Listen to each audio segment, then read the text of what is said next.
Hey everybody, in this video, I want to walk you through a list of parts, a step-by-step, part-by-part breakdown to help you build your own budget-based PC, and not necessarily just budget, but an intelligent decision process so that you can make a perfect computer for you to fit within your budget for your family, school, and business needs.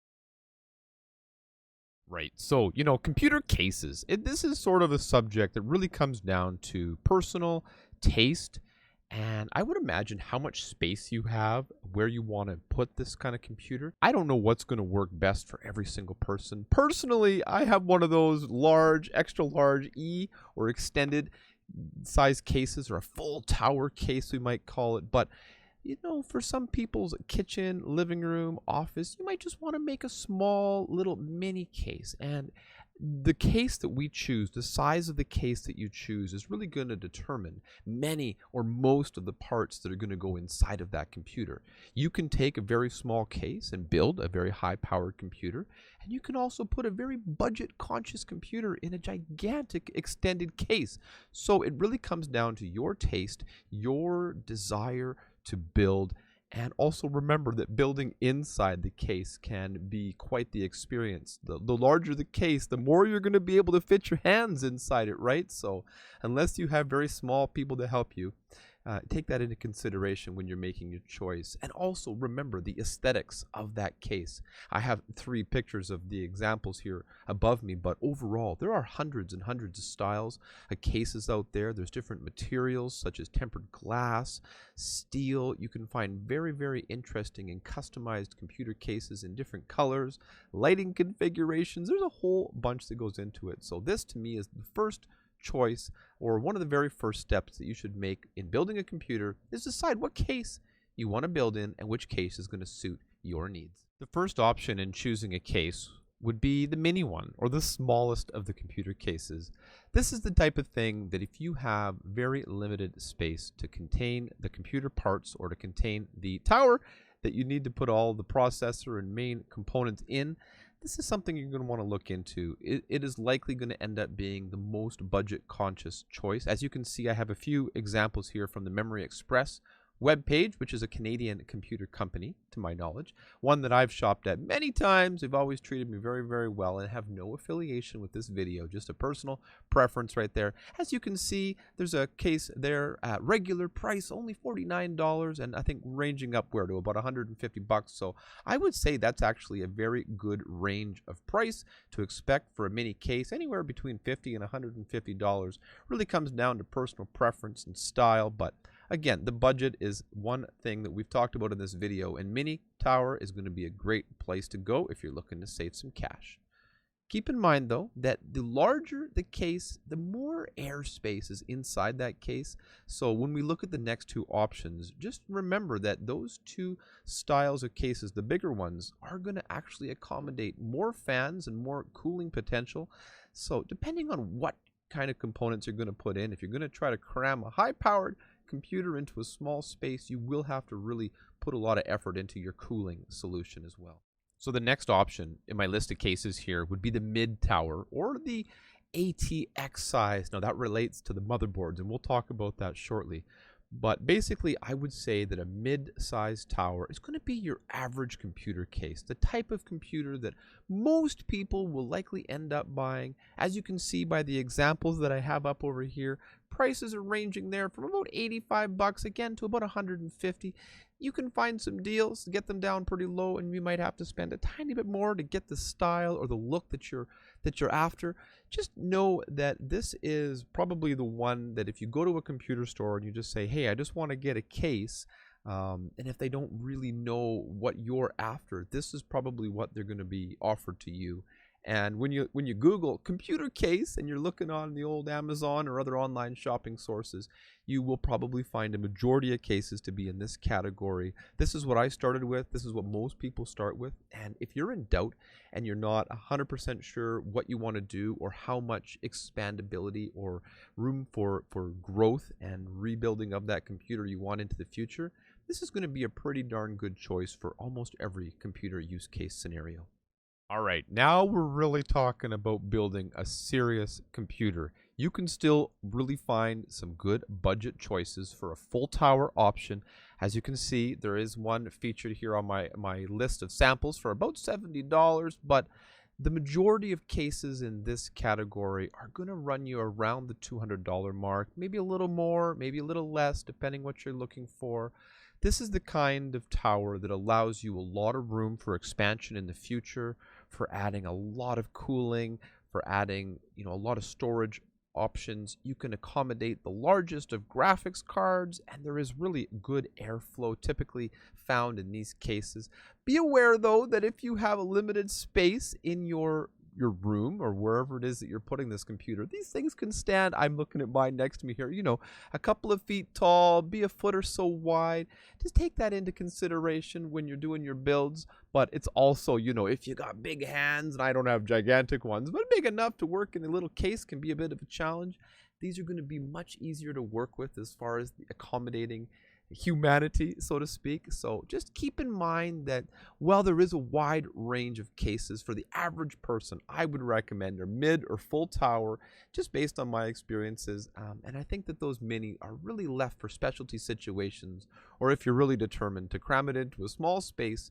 Ultimately, you're going to end up with the shell, right? This isn't the heart and soul of the computer. So making the case choice really just gives you the platform to build forth from. And in the rest of the video, you watch right to the end, you're going to see how we can take advantage of any of these cases to build out and to suit your needs.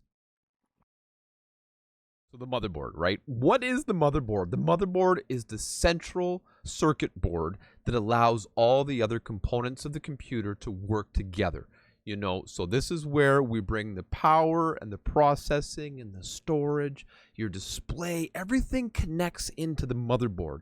So this is a really integral part of a computer. This is an important part to get right and to choose something that's going to suit all of your needs with a potential eye for the future. So I'm going to talk about the different sizes of motherboards because that sort of correlates to the sizes of the cases that we just talked about. And the kind of motherboard you choose really will determine the type of computer that you end up with.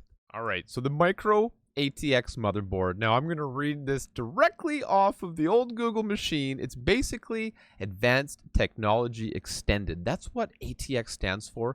This is a platform that was developed by Intel in 1995, and essentially it's a standard system. So we talk about the micro ATX or MATX motherboard. This is a 9.6 by 9.6 inch configuration. The ATX, which is 12 inches by 9.6 inches, and the extended or EATX. This is a 12-inch by 13-inch motherboard. So when I talk about the micro ATX board, we're talking about the smallest one. And of course, you can understand that the smallest circuit board will essentially have the least amount of functions overall. So it'll still meet your basic needs, display, keyboard, mouse input, all the essential computer things. And most micro ATX boards are available for any of the different processors that we're going to talk about here right away. Just know that the ability to add on or to expand to the micro ATX system is often limited. Sometimes you might only have 2 slots to put your RAM, which we'll talk about, or sometimes you have less PCI expansion lanes, so basically spots to install additional connectivity for your computer. You might only be able to put in 1 video card and no additional cards, or you may only be able to add just a couple of hard drives instead of 4 or 5 or 6. Again, it all comes down to your basic needs. And for the smallest, most budget of system, a micro ATX board is an exceptionally valuable choice. And you can see from the examples that I have just up over here, around $100 can get you in to a decent board that's going to run a really good computer. And for many users, this is all you need. So keep that in mind when you're making your choice. The cost, of course, is going to go up as we add functionality. And that really is the name of the game when you're building a computer, is understanding what you need it for and then you can build accordingly. If you're really only going to use your computer to go on Netflix and to log into your school or work account to do very, simple tasks, this is probably going to be a great choice. A micro ATX motherboard will fit in all 3 case sizes, but of course you can put this in the smallest case and build yourself a nice compact and low cost machine.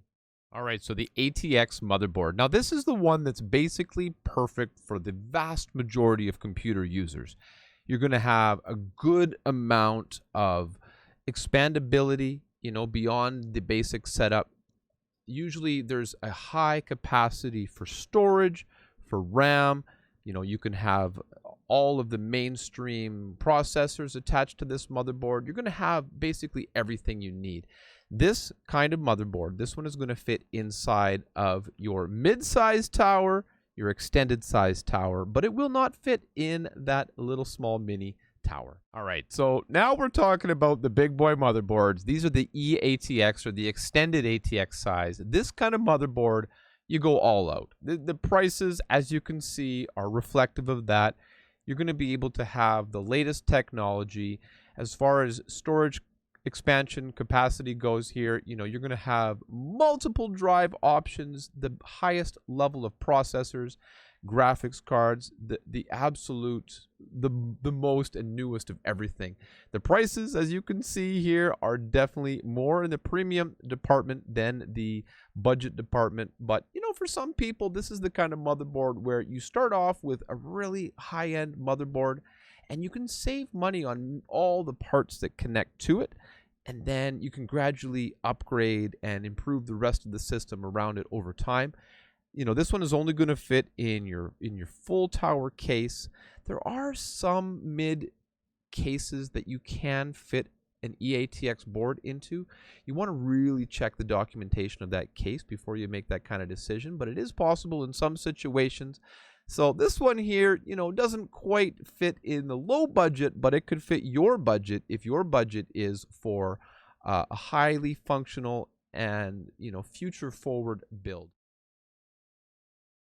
All right, so the CPU, right? What is the CPU? The CPU is the central portion of the computer. It's a chip, a silicone chip, a wafer, if you will, that retrieves and executes functions from the user. So when you tell the computer to do something, you click on a program and you want it to open, it's the CPU that performs that function. It's the brain of the computer. And the CPU is connected directly to the motherboard. So in the first couple of choices of building the system that I talked about here in the video already, basically the CPU connects to one of those, and that is a socket. And on the motherboard, there's a socket that corresponds to a particular style of processor or CPU.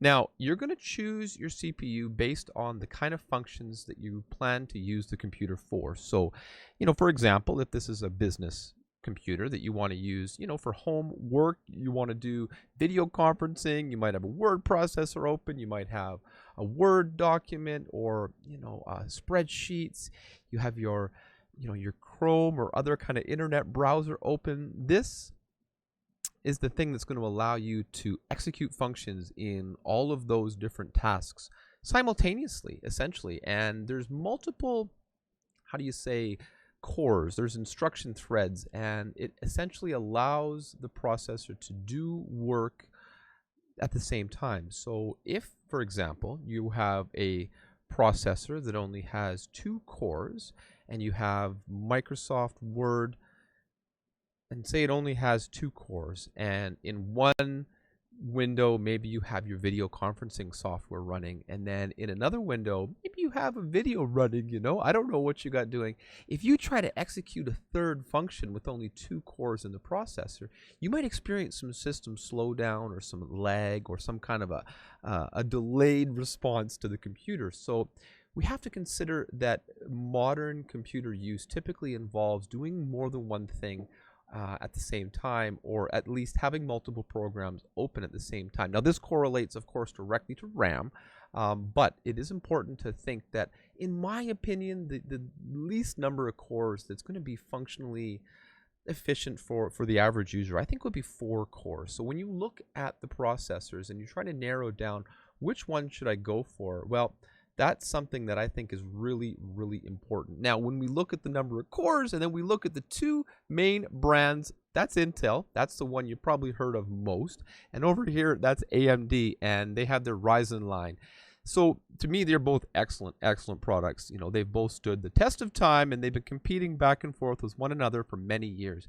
These days, right now, as of the 21st year, it's the 25th of January, 2021. And I would say at this day and this time, the AMD line of processors is your best bang for the buck, because you typically find you have more cores and fast. So without getting too much into it, right, each core, each ability for the processor to perform functions operates at a certain speed, right? The faster the speed that it can operate and process functions, the more power that it's going to consume and the more heat that it's going to generate, right? So that's going to play into our cooling solutions that we'll talk about shortly.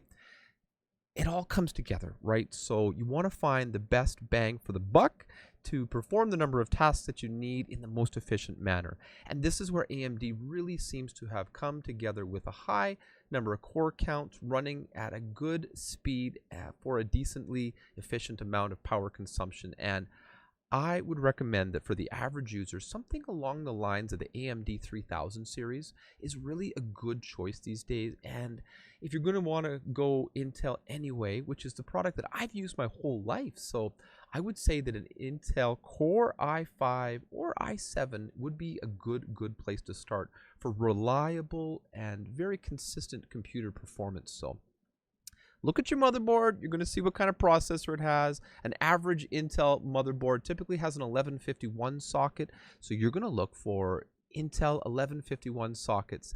And if you're going to go with AMD, you're going to look at that motherboard, find the corresponding socket, and then find a processor that will fit into that. And you can't go wrong.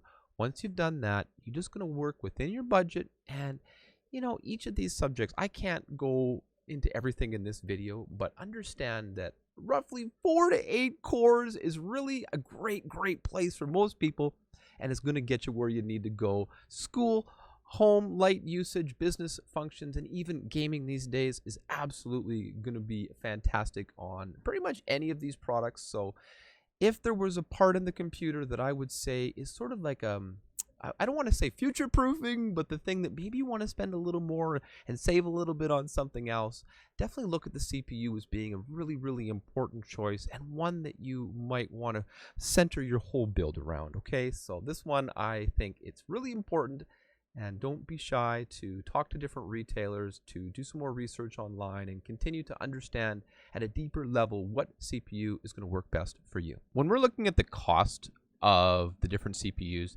it varies wildly. You know, it goes anywhere from like maybe $100 up to well over $1,000. So it's truly a broad subject for something that seemingly should be rather straightforward.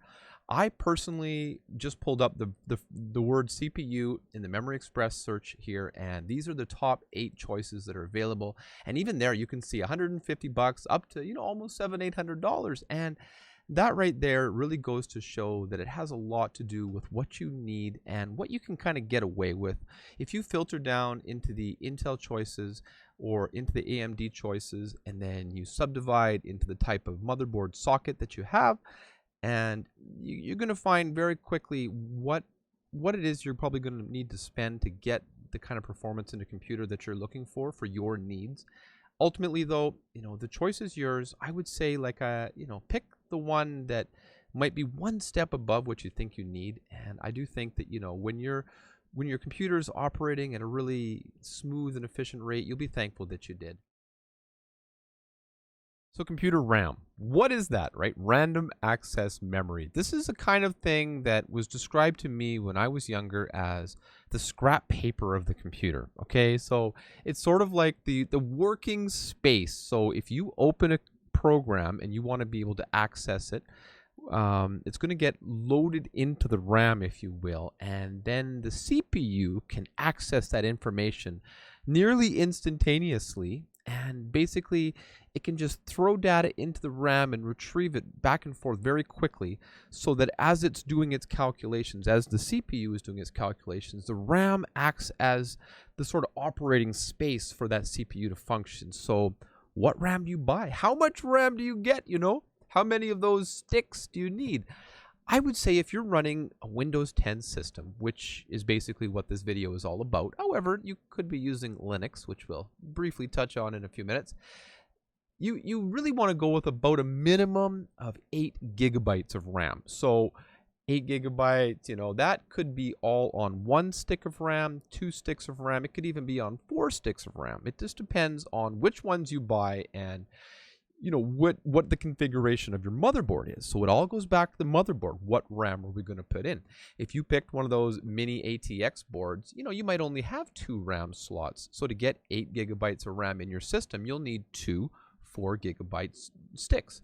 But if you have a more common configuration on your motherboard that has 4 RAM slots, you might want to buy 2 4 gigabyte sticks, or more commonly these days, I would say 2 8 gigabyte sticks up to 16 gigabytes of RAM, because, well, having the minimum, if you do want to build the most budgeted build, is absolutely a great plan. And especially if you have 4 empty RAM slots on your motherboard, you can operate the system just fine running 2 of those slots being filled with 2 empty slots for future upgrades. So that's something that I did on my system for a long time. I started off with 2 8 gigabyte sticks of RAM, and now I've upgraded with 2 more. So now I have 32 gigabytes of RAM, which I think is a bit overkill, but if you're like me and you like to add to your computer a little bit over time, that really is a very feasible thing to do over the course of multiple years, right? So basic system, 8 gigabytes. You know, if you think you're kind of like an average in-between, kind of heavy computer user, even if it's just for work purposes, maybe some gaming, maybe if you're doing schoolwork and you got a whole bunch of different programs open, yeah, 16 gigabytes is probably going to be what I would say is the kind of the common overkill amount these days. And then 32 gigs, I think is really, it's a bit much. I don't know that Windows 10 really, you're not really going to use 32 gigabytes in very many circumstances. So I would say, simply put, if you get the RAM like this one with the fancy lights, the RGB colors on top, you're going to spend a little bit more. And if you're going to get the regular RAM that has the no colors on it, just the pure RAM, it's going to cost you a lot less. So these, once again, is just the top 8 random RAM choices on the Memory Express webpage. As you can see, you know, we're looking around 100 up to about $300 for a basic RAM kit with a couple of sticks. I don't think it's necessarily important to get anything fancy in the RAM department. Now, to just touch on it, there are different speeds of RAM. So that's one of the considerations when you look at your motherboard manual or you look at the motherboard specifications, is seeing what is the maximum operating speed that the RAM can be. So it's not going to be really worth your time to get a motherboard that can only have, have a lower speed RAM, and then to buy a fast speed of RAM, you're not going to be taking full advantage of it. So check your motherboard and see what speed of RAM you want to use, and then how much RAM you want to go for. I would say around the 3000 gigahertz RAM these days, about 16 gigabytes of it is typical. But here in Canada, I'd say if you spend anywhere between about $100 and $150, you're going to have completely adequate and excellent RAM for your new build. All right, so when we talk about cooling, we're really talking about 2, sometimes more, but basically 2 different parts of the computer. Now, the first part is very, very straightforward. That is the case fans. As you are probably well aware, a computer can generate quite a bit of heat, and you really want to keep it operating at as cool an operating temperature as possible. Definitely something to be always aware of and trying to improve over time if possible. And typically something like this one, this little square small fan, is what you're going to see on the case. Typical sizes are 120 millimeters and 140. Basically, you screw them in with 4 screws. Sometimes some cases have different mounting systems for them, shock absorbers and such. But generally speaking, you attach them to the case and then you just plug them into the motherboard.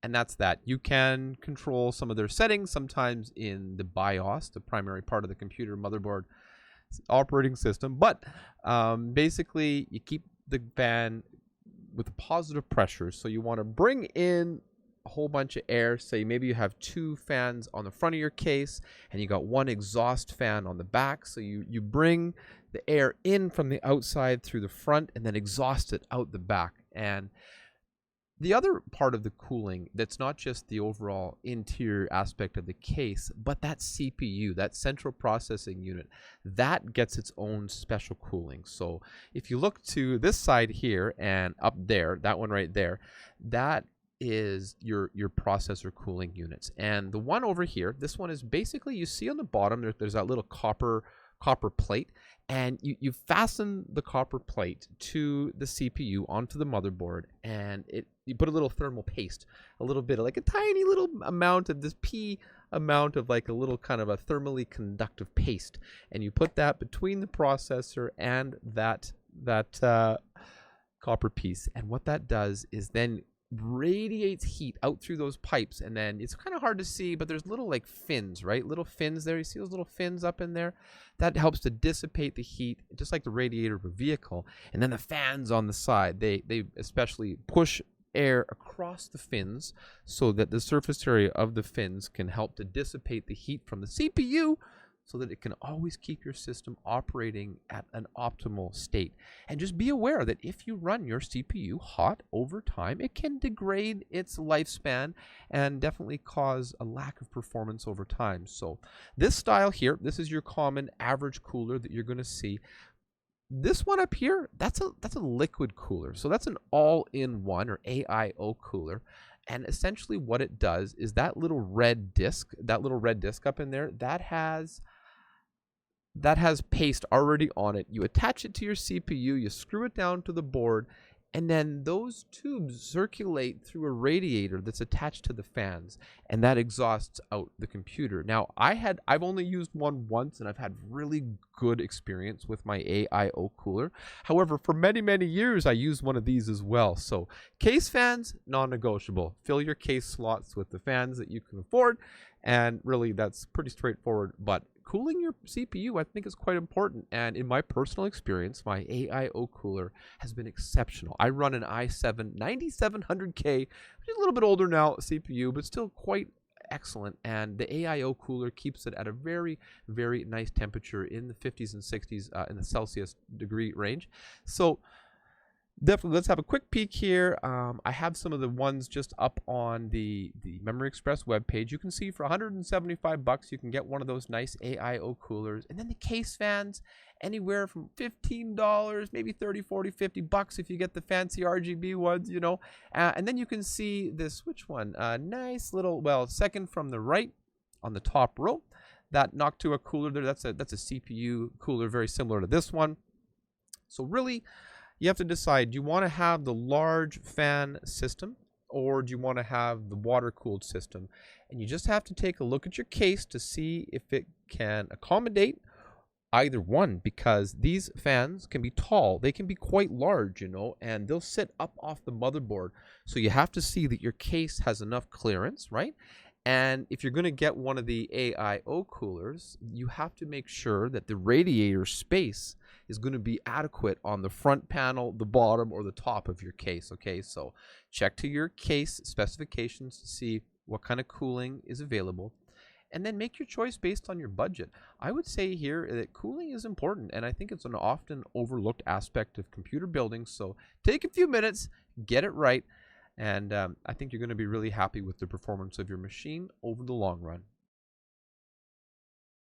So let's talk about the storage and how much storage you need for your new computer. And just to be clear, sometimes people confuse the gigabytes of RAM with gigabytes of storage, and they're both kind of referred to as memory, and they're two completely different things. So just to really clarify, the RAM is the short-term operating space or the scratch paper of the computer, and the storage device, the amount of gigabytes of storage you have, is how much long-term or permanent storage you have on your machine. So how much room do you have to install different programs, or to save video files, or to save, you know, pictures or music for future use. So when you turn off your computer, anything that you have saved onto your storage drive, your hard drive, your SSD, or your NVMe or your M.2 SSD drive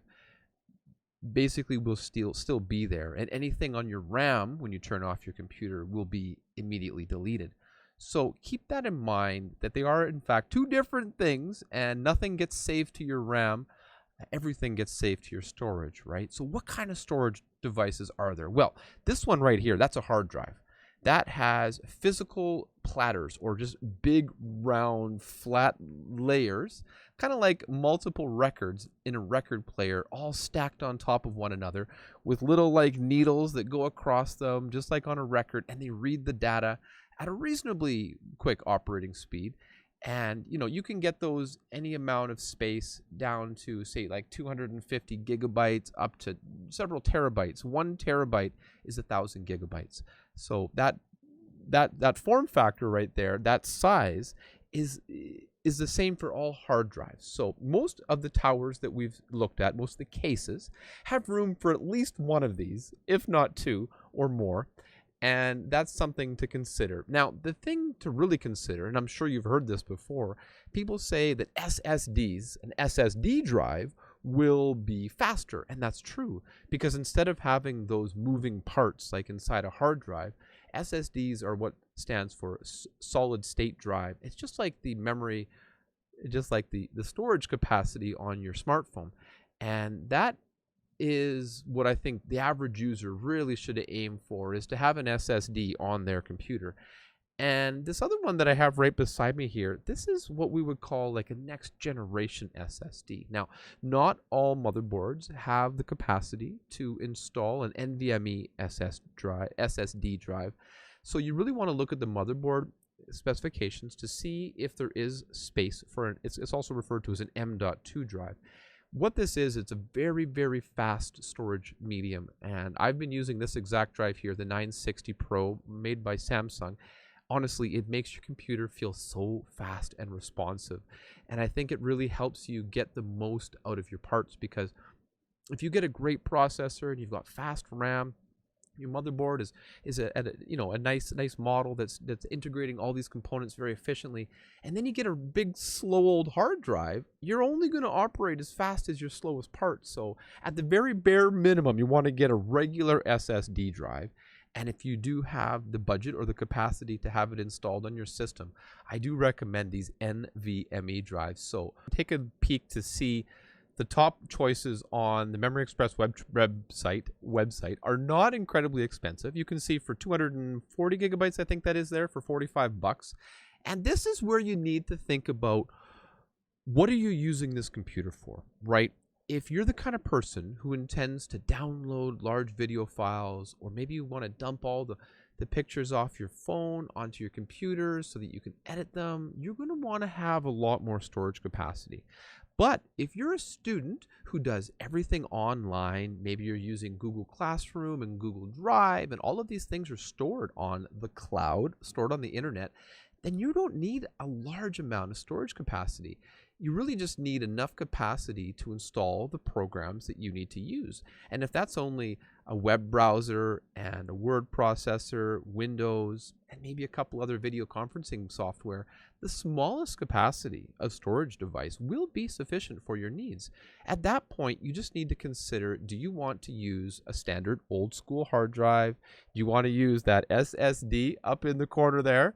Or do you want to use the NVMe? Now, I highly recommend that if the motherboard you go with is capable of using the NVMe drive, or second from the top right one for $180 there, they're really, really awesome. They have such good responsiveness. I think you really enjoy it. If that's not in the budget, and we're trying to stick to a more mediocre cost range, then I would say to go with your standard SSD. Still going to be very responsive, very, very awesome.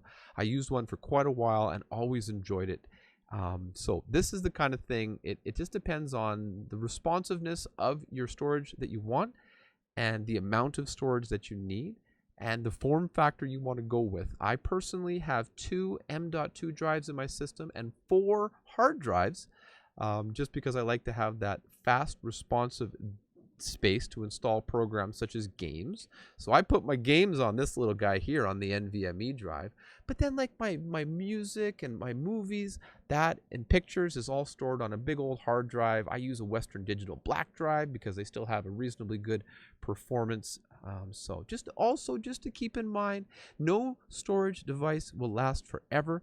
To my knowledge, the SSD, the M.2, and the standard SSD drives are a little bit more long lasting, but if you have something valuable, pictures, family pictures, or things you don't want to lose, don't intend to just leave them on one of these forever. You do want to have a backup in place, and I'm not going to mention it in a further slide in the video. Just know that keeping things online or on a second drive at the bare minimum is really advisable so that you don't lose your valuable stored information, which you're going to keep here on your storage device. All right, so the video card, or sometimes called a graphics card, is the kind of thing that's almost exclusively used for gaming or for video rendering. So if those aren't things that you think you need, just use the little scroll bar at the bottom of the video and you'll see I have timestamps. Feel free to skip ahead. You know, this might not be the part for you, but if you're interested in this, understand that this is an optional component in computers. Well, as long as you choose a motherboard or processor that has built-in graphics capacity, which most these days do, this is the kind of thing that typically is used to enhance your gaming experience. And I know the gaming computers are very, very popular. However, these little devices these days, boy, oh boy, there's a huge shortage in the market, 25th of January, 2021. So hopefully next time, the next time one of these is announced by one of the manufacturers, they're a little bit easier to come by. So what is the graphics card? It's really just an extra specially designed CPU, but it's not a CPU, it's a GPU, a graphical processing unit that is designed specifically for the process of graphics and making three-dimensional gameplay essentially possible. And you can use this a little bit for video rendering. If you're like a YouTuber and you're saving big video files, the graphics card can speed that process up, but the CPU is still capable of performing that function independently. All right, so taking a look here at the prices and what's available right now, you can see out of stock, out of stock, out of stock, out of stock, out of stock. From everything that I've read, I've yet to experience any of the new 3000 series. I currently have an RTX 2080 Super made by Asus, which is a really excellent video card.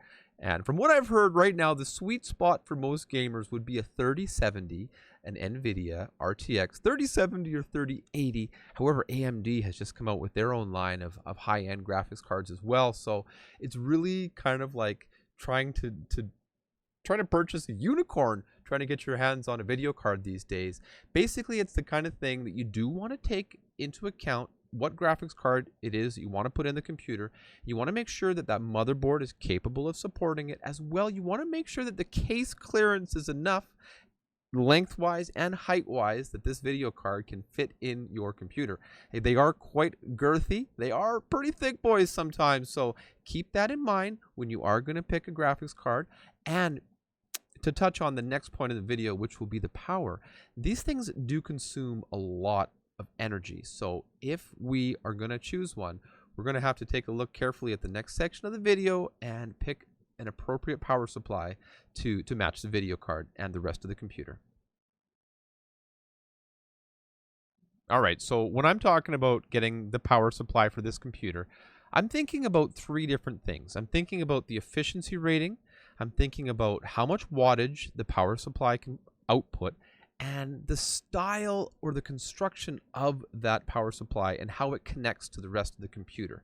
So that style, that connection method is the first thing here I'll just touch on briefly. If you look at this one right here to my left, you'll see there's a bundle coming out of the left-hand side, and all the cables and cords that come forth from that power supply are already connected to that square box, to the supply itself. And some of those cables you'll have connected to your computer and some of them won't. And if you're looking for the most cost-effective method, this is typically the kind of power supply that you're going to end up with. And there's absolutely nothing wrong with that. But know that some of those cables will be kind of dangling off and they won't really have a home. And that's okay. That's just fine, right? So the one over here This one, that cable right there, that's like your main power line. And then if you see kind of in the bottom right of that one right there, do you see how there's those empty spots? There's empty spots to plug in. So for example, if you plug in a graphics card or a second hard drive, then there's spots to add additional cables, and those usually come in the box with the power supply. That's what I would call a hybrid power supply, in that some of the cables are permanently attached to the device and some of them you can add in as needed.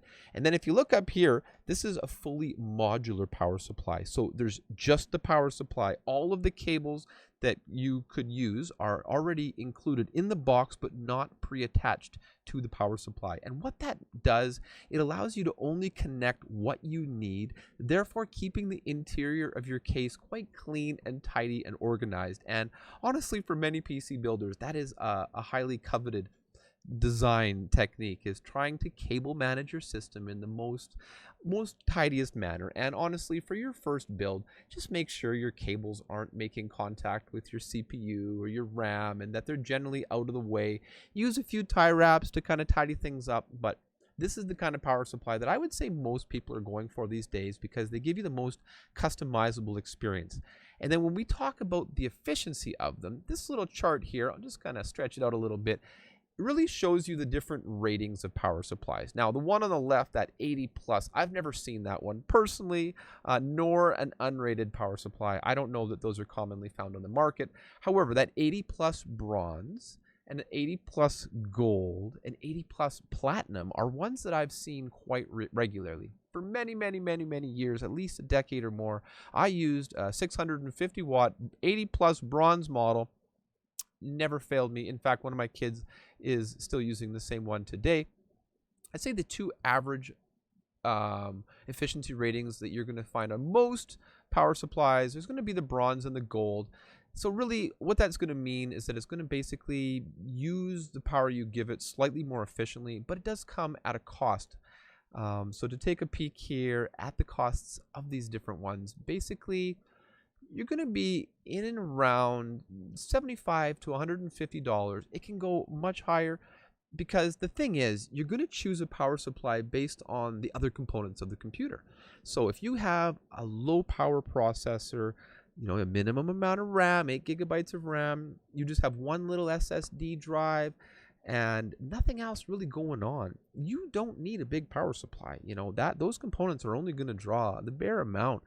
And one of these small $75 power supplies is going to be more than ample for your needs. With a bronze rating, it's no problem. But of course, as computer enthusiasts are, people just want to push the boundaries of excellence and performance. And then of course you can go up into the 1,000 watt or more category, because those video cards that we talked about, they draw many, many watts of power.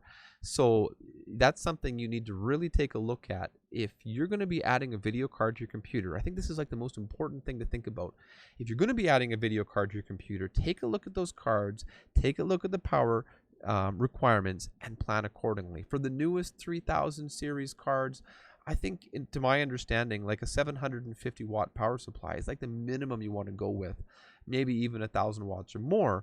But if you're never interested in adding a video card to your system, just go with a bronze 450 watts or bronze 650, and you should be absolutely fine. This is something that you can definitely get a deal on, and it's a moderate level of work to change one out in the system. But overall, you just unscrew it, unplug the cables, plug in the new ones. You can always upgrade this component down the road.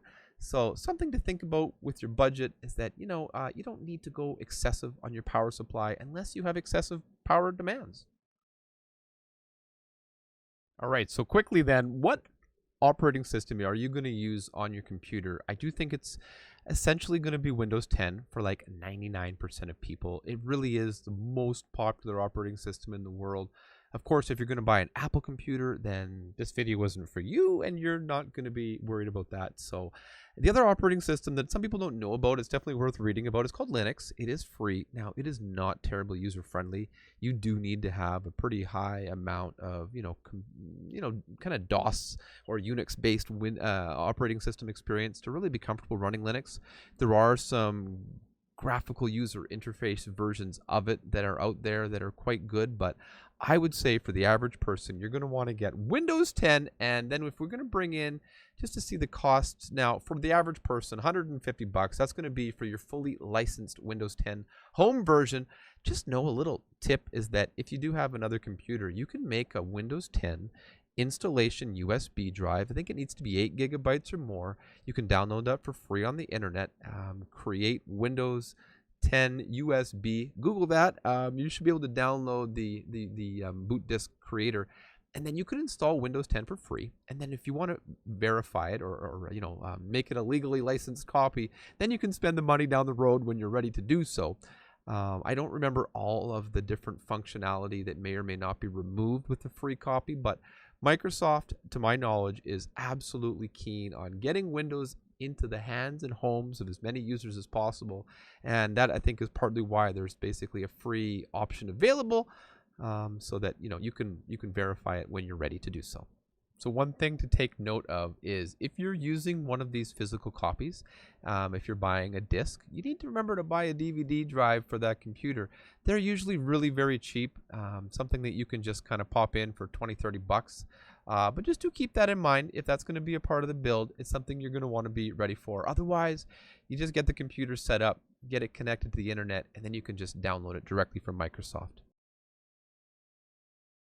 When we talk about the different monitors that you can get for a computer, we could get into details that are really over the top, but ultimately you're going to get either a 24-inch, 27-inch, or bigger.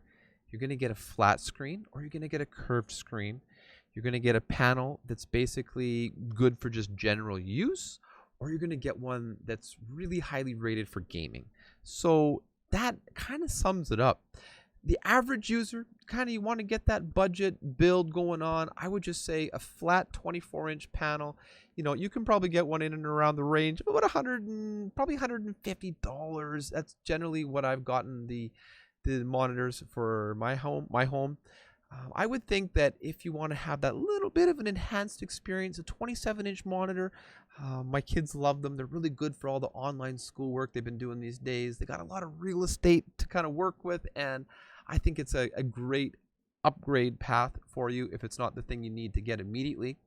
And then the gaming monitors, to me, you really only need to look into them if you're going to get a big video card to go with your computer system. And if that's the plan, the amount of hertz. So if you have a 144 hertz monitor, that means you can, visibly display 144 frames per second in the game.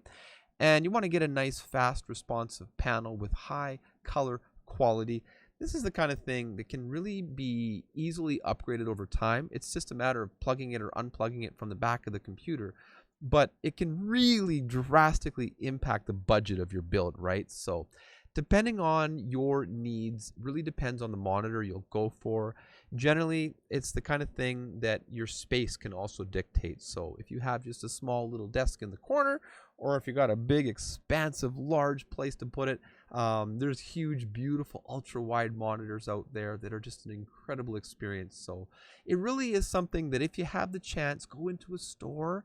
I know it's kind of an old-fashioned thing, but really check them out. Or if there's any, safe, socially distanced ways that you can go and look at them in person.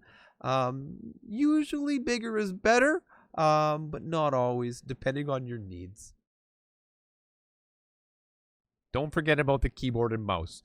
This is the kind of thing that's really a personal choice. You can get really, really cheap mouse and keyboard that's going to do essentially the same thing as a really expensive one. Again, the distinction here comes down to ergonomics, comfort, and your use scenario. So if you're a fancy schmancy gamer and you want a really highly sensitive mouse with specialized custom key switches, that's a thing. You want the beautiful RGB. You want to have that full immersive effect. By all means, go for it. I got fancy blue lights in my mouse and I love it. However, it's not essential for the use of the machine. If we take a look here at the keyboard choices that are available, this is just a tiny little subsection of them. You can see one there for 15 bucks and then one for 150. They go way past that and everywhere in between.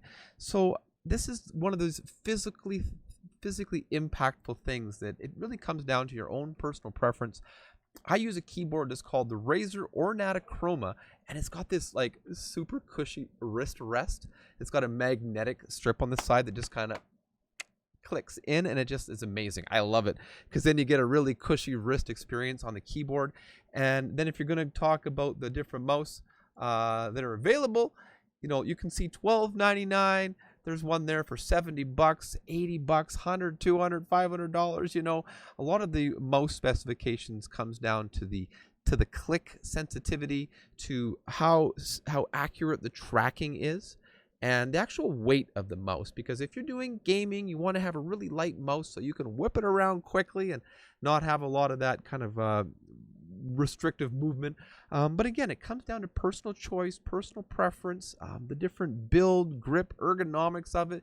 Do you have big hands, small hands, medium hands? You know, this is the kind of thing that you might go through multiple iterations over a lifetime, and then when you really find one that you love, you just kind of stick with it, and that's definitely not wrong. So don't forget about it though when you're talking about the budget, because you still need to put in a mouse and keyboard, otherwise you're not going to get very far in your computer build.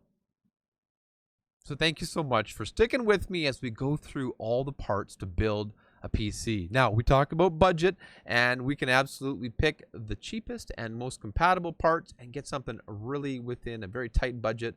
And as I've demonstrated, there's options for every single category that can go well and beyond a low budget up into a very high budget category. So do take careful pride in each of the choices you make in building your computer. If you've enjoyed this video, leave a comment below. Let me know what you think. Let me know what you'd like to see differently in other future videos. Any comments, questions, or concerns? Otherwise, please don't forget to subscribe to MW Tech Zone for all your PC, iOS, and tech-related information. Until next time, thank you so much for watching.